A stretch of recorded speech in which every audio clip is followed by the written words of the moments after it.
What is up, everybody? Welcome into Tide Talk Live here for our instant reaction show to Alabama's thrilling 27-20 win over Auburn in the 2025 Iron Bowl. What a game. Alabama blows a 17-point lead as Auburn storms back and ties it 20-20 in the fourth quarter. And then that long 17 play, 85-yard touchdown drive, 75-yard touchdown drive to give Alabama the lead late in that fourth quarter, which locked up the win for the Crimson Tide. I'm your host, Stacey Blackwood, riding solo. Make sure you do like, share, and subscribe here on YouTube. Give us a follow on all our social media platforms. Just search Tide Talk Live. We are powered by Believe Network, which makes us free and available wherever you find your podcast. So make sure you subscribe there, download, leave us those reviews. We would appreciate that. What a win for the Crimson Tide. Look, you can dissect it any way you want to. We can talk about some negative things if you want to. If you're in the chat, give me your thoughts on the game, and we'll do some talking points. But anytime you can go to Jordan-Hare Stadium and come away with a win in the Iron Bowl, you will take it no matter how it comes. And Alabama made the clutch plays down the stretch when it mattered. I love this comment right here. Connor Talty, game ball. Dude delivered for Alabama tonight. I mean, he made the kicks he was asked to make, and that was a huge part of this game. And Alabama wouldn't have had that lead, throughout the first half and late in that second half if it wasn't for Connor Talty. So kudos to him for coming through for Alabama.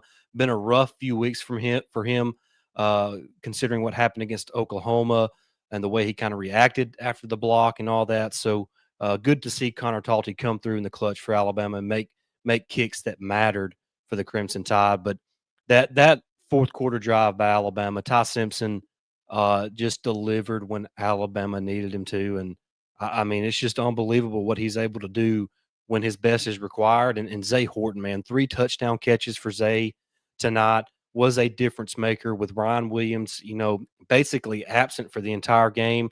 Auburn did a good job of disguising their coverages, which confused Ty post snap. And but Zay Horton, when he was called upon, he made the plays. And man, just an incredible game from him.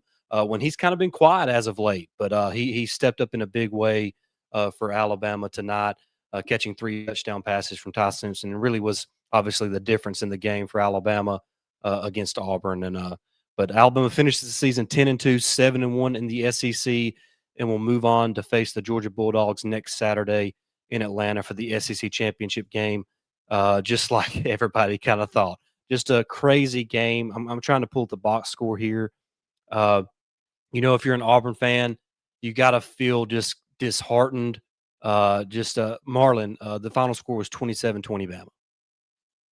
But if you're an Auburn fan, you fought, you come back, you make a lot of big plays there. Ashton Daniels played his heart out. There was some drop balls, but just Alabama made the clutch plays that had to be made, and that was the difference in the game. And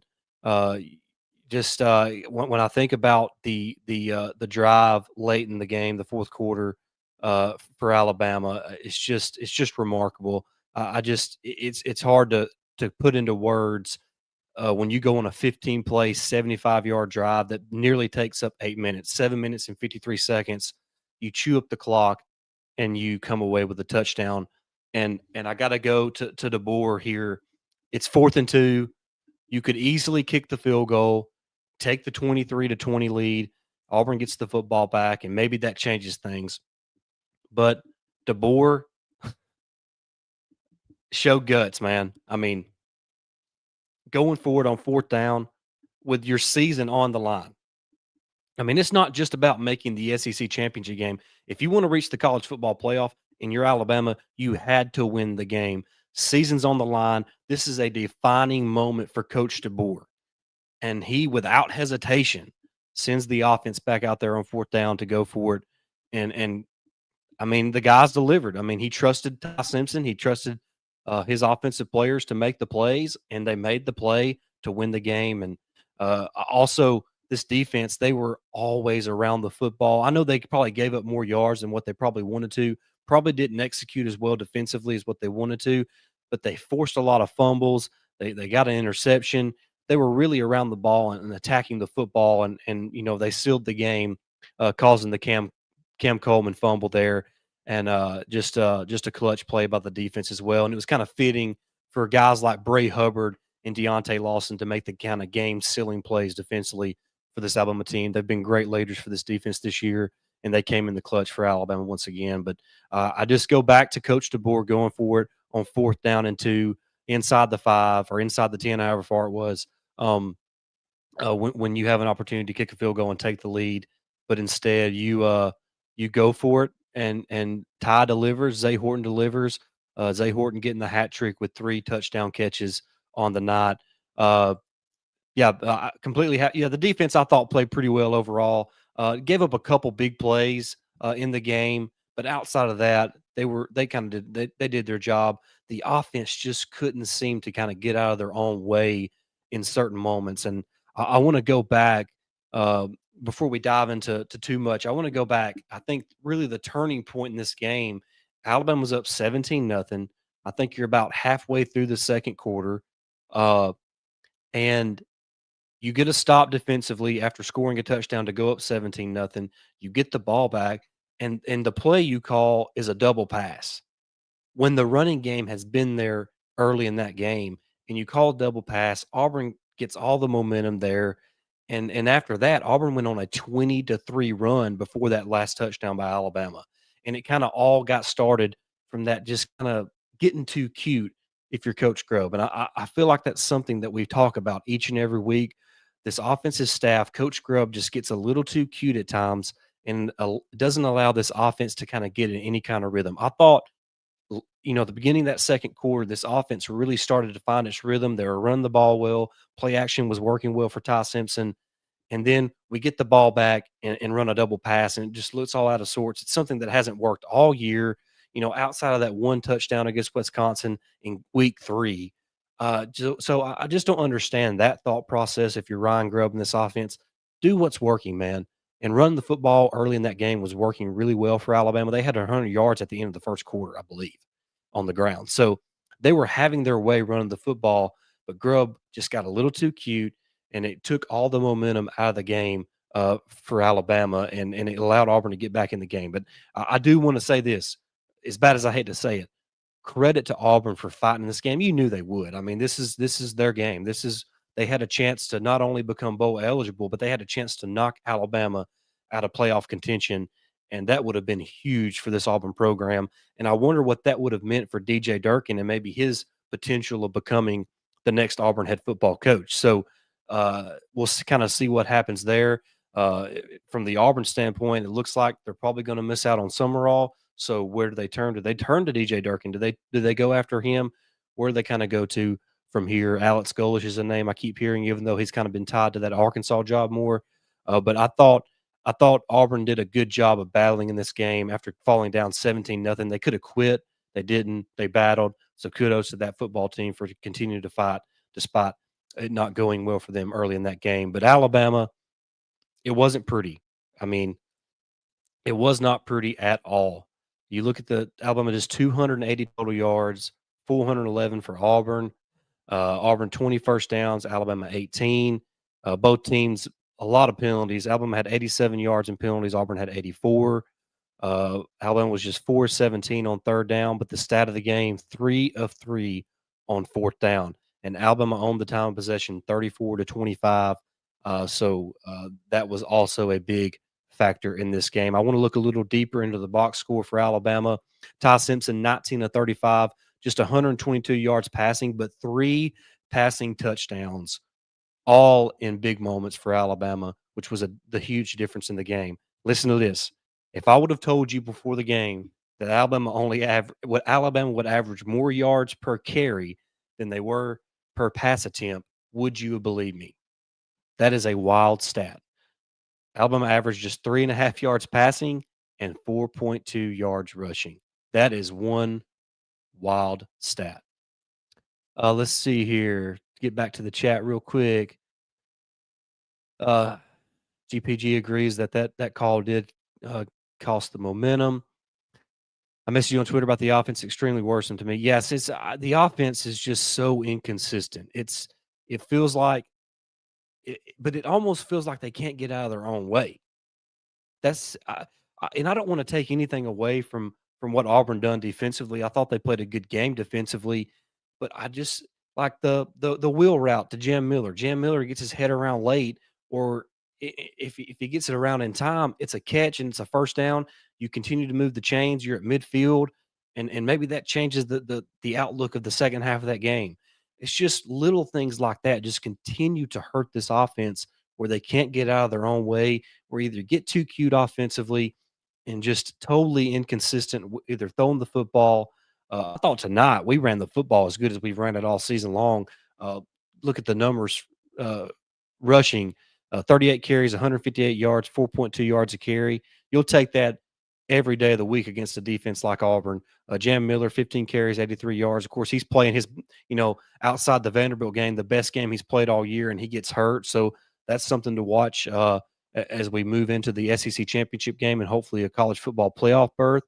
Daniel Hill picked up some tough yards, 11 carries, 39 yards.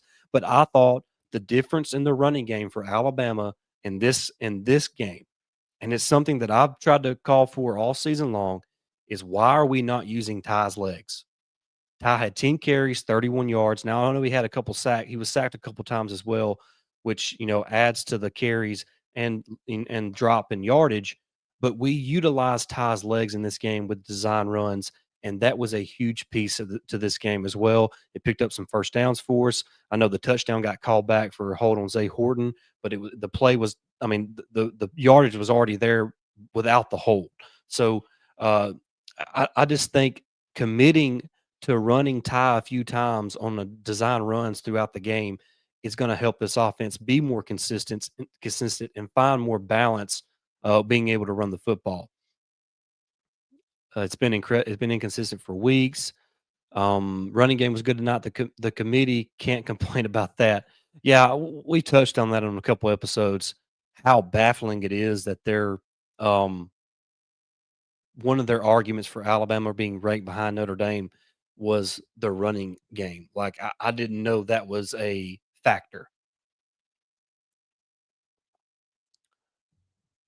Hill had a couple really nice aggressive runs. Absolutely, Hill played really well tonight. I think he's had a really good second half of the season. You got to feel good about the future for Daniel Hill. What the heck is up with Ryan Williams? I don't know if anybody caught this or not, but Alabama put out a video, I guess this morning. It's the whole Make a Wish thing, and it was the video was recorded yesterday, and I happened to notice that Ryan Williams was wearing a black non-contact jersey. So it got me wondering, was he banged up or was he what was going on with him? But obviously, I do think he is dealing with some injuries right now. I think there's something going on with him physically in terms of a lingering injury. Not sure what it is. The coaching staff hasn't really said anything, but I do think if you'll go back and watch the video they released of the Make a Wish thing, they show Ryan Williams in the background and he's wearing a black non-contact jersey.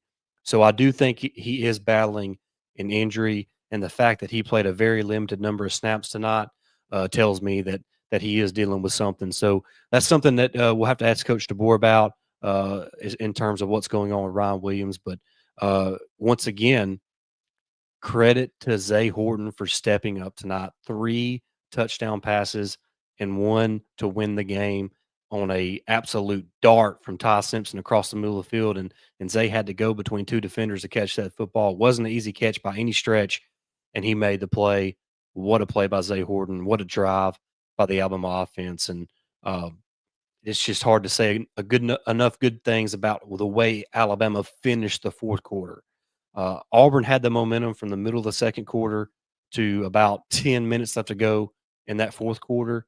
But the final 10 minutes, Alabama dominated, and that was the difference in the game. And, you got to give credit where credit's due. Alabama made the winning plays, and that's what counts. Defensively, we talked about a little bit. I thought for the most part a really good effort from the defense, and a guy that really stood out to me tonight was James Smith. He was in the backfield a ton, had a sack, a tackle for loss. I think he's played his best football of his Alabama career the past, I don't know, week and a half, 2 weeks. So really excited about James Smith potentially kind of turning the corner and being a more consistent, disruptive player there on the interior of the defensive line. Deontay Lawson made a bunch of tackles, a tackle for loss, got that fumble recovery to kind of seal the game. Keon Sabb was huge early in the game with a couple pass breakups.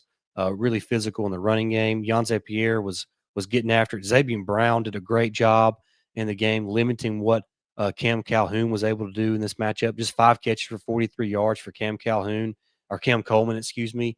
And Alabama did a really good job on him. And Xavier Brown was really, really good in this game. And I thought Red Morgan played a heck of a football game. And I would say this, I, Red Morgan has been one of the more underrated players for Alabama defensively this year. I know he doesn't play just an absolute ton. He's played more lately because Deshaun Jones has obviously been banged up, got a broke hand right now.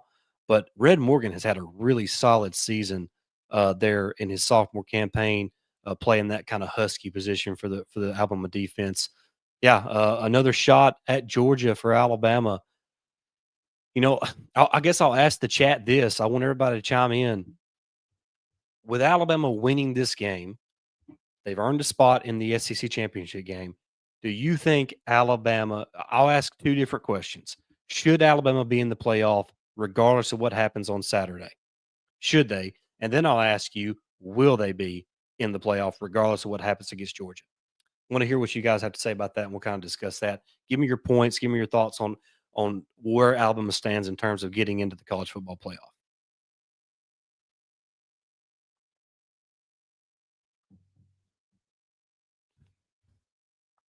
Sorry, had to get some water. A lot of talking. A lot of yelling tonight in this game as well. We watched it with some of our Auburn friends, so that was pretty fun there at the end of the game.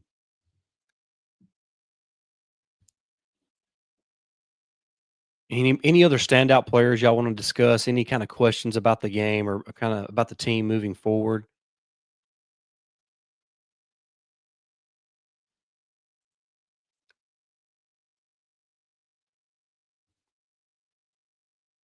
I do want to say this. I can't get over the fact DeBoer went for it on 4th and 2. I mean, the truth is, not only was the season on the line for this Alabama team, but you're talking about a moment for DeBoer where if Alabama doesn't convert there and Auburn goes down there and kicks a field goal and wins the game, and you lose this game when you had the opportunity to at least kick a field goal, I mean, after missing the playoff last year, then you go and lose this game to an inferior Auburn team when you had a chance to kick the go ahead points. I mean, you talk about stones. I mean, I don't know what else to say it. It's just crazy to me. Millionaire Man says, I like it. Me too. Anytime you can beat Auburn, it's great. It's a great win. And especially when you beat them down there. And I'll say this, I didn't feel like there was too much voodoo stuff going on tonight. Hopefully all that has kind of left the building. But uh it's just I can't get over and I can't express how proud I am that Alabama made the final 10 minutes of that game. Alabama owned it. They owned the final 10 minutes of in that fourth quarter, and that was the difference of the game. It's really hard to beat a team twice, so I'm not 100% sure we win. If we lose, it's going to come down to how we lose as to us getting in the college football playoff. I mean, I, I don't know. This is just my opinion. The college football playoff committee set the precedent last year when SMU lost to a 3-loss team in Clemson in the ACC championship game and still got in. So I feel like you can't. How can you punish a team for playing an extra game when not everybody that is potentially in the playoff is having to play that extra game?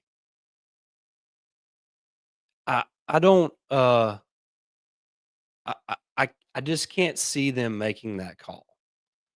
If they do, then I feel like if you're Greg Sankey, I feel like if you're Greg Byrne, then there needs to be some conversations had about strength of schedule, about you know who you play, and those top conversations because I think you're looking at an Alabama team with a top 10 strength of schedule. Um, they, I mean, the truth is To me, they won the SEC regular season because out of the 2 teams playing in it, they've already beat that other team once. So, you're talking about the regular season SEC champ not getting in. I just I just can't see. I could be completely wrong. Maybe I'm seeing it through crimson colored glasses. But how in the world can you punish a team for playing in their conference championship game? I just can't see how that can be possible.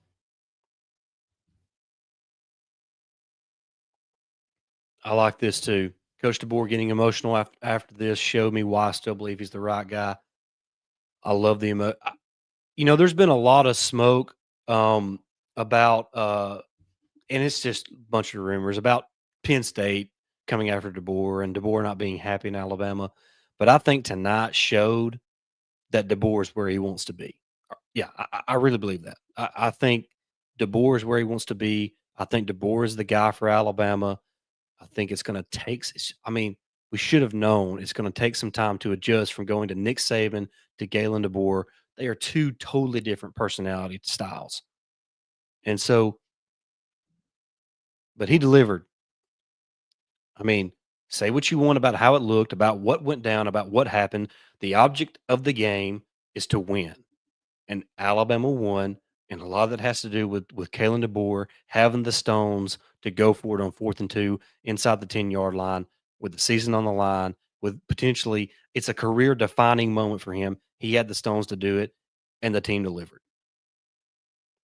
So I I think DeBoer's the guy. Now we can have conversations about the offense and the style of offense that we're playing right now, and uh, you know maybe the future of that and how we want to look at that. But in this moment, it's hard to be negative about Coach DeBoer. I mean, taking over for Nick Saban is an impossible situation to begin with. Half the fans are going to hate you no matter what, just because you're not Nick Saban. Then 25% of you of the fan base is going to give you a leash about that long, and then you have about 10% of the fans who are going to be realistic and kind of try to give you time. And I think DeBoer's felt the pressure. I thought he felt the pressure tonight, but he didn't let the pressure dictate how he coaches or his personality style or how he likes to play football. He is an aggressive, attacking style head coach, goes for it on 4th down. So in hindsight, I don't know why I'm surprised he went for it on 4th down down there, because that's just who he is. That's his playing style or his coaching style, and uh, just unbelievable. I mean, I don't know how many times the Iron Bowl in Jordan Hare Stadium can go down to a one possession game. Feels like it's every single time, and that's 3 straight wins late in the game for Alabama uh, on the Plains. That's what's that, six wins in a row in the Iron Bowl for Alabama. Y'all remember when Tommy Turville was fear the thumb? I remember that.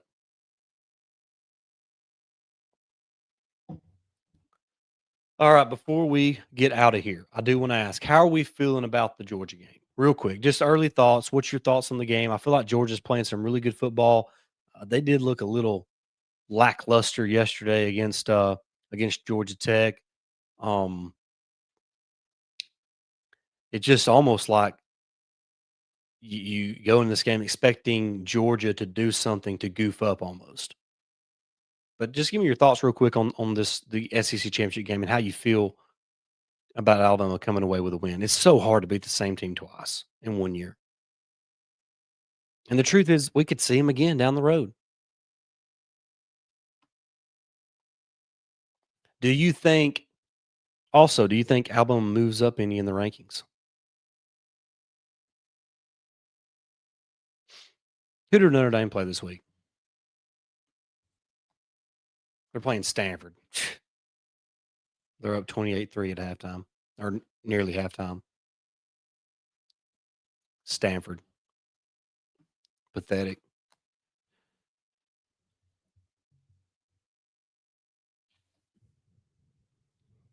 Appreciate you, Bill. Thank you for tuning in the show and commenting.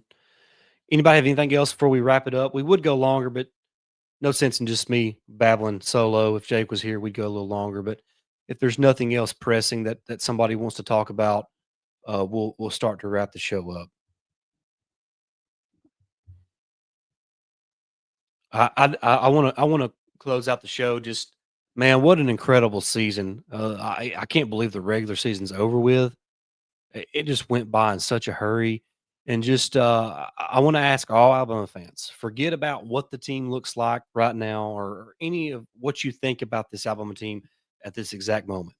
Go back to week one, losing to Florida State 31-17. If I would have told you in the post game show after that game, when we were all embarrassed and disgusted, that Alabama was going to finish 10-2 overall and play in the SEC championship game, would you have believed me?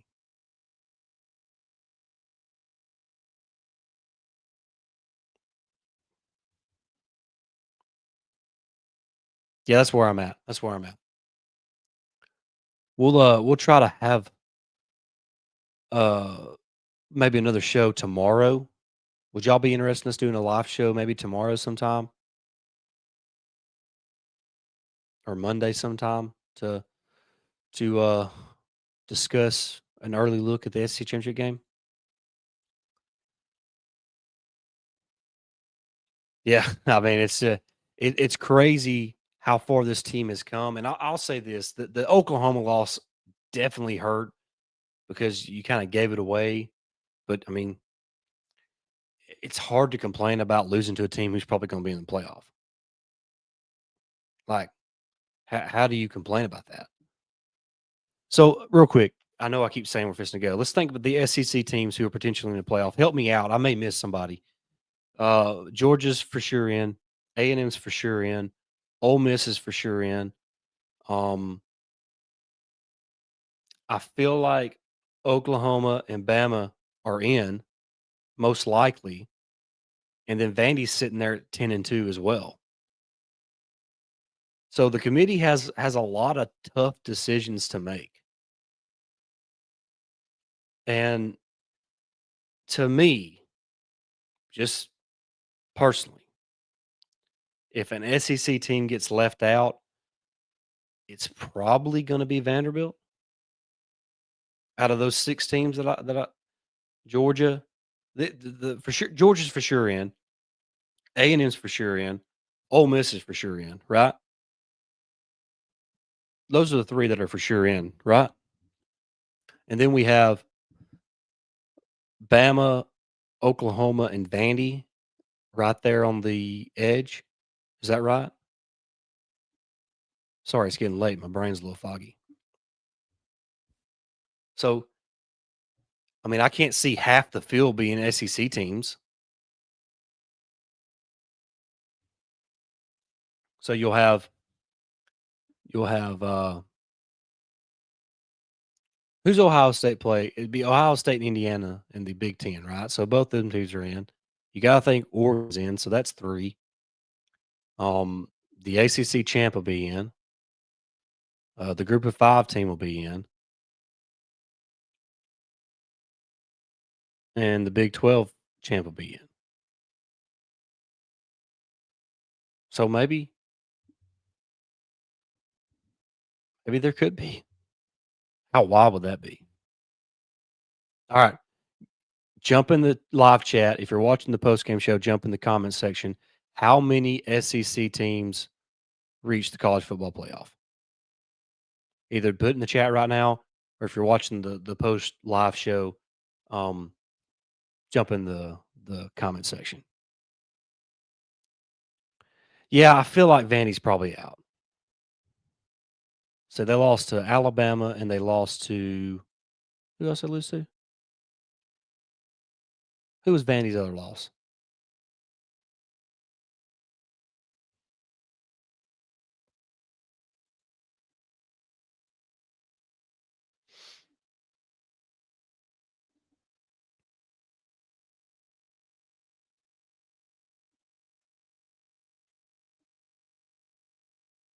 Texas. Texas.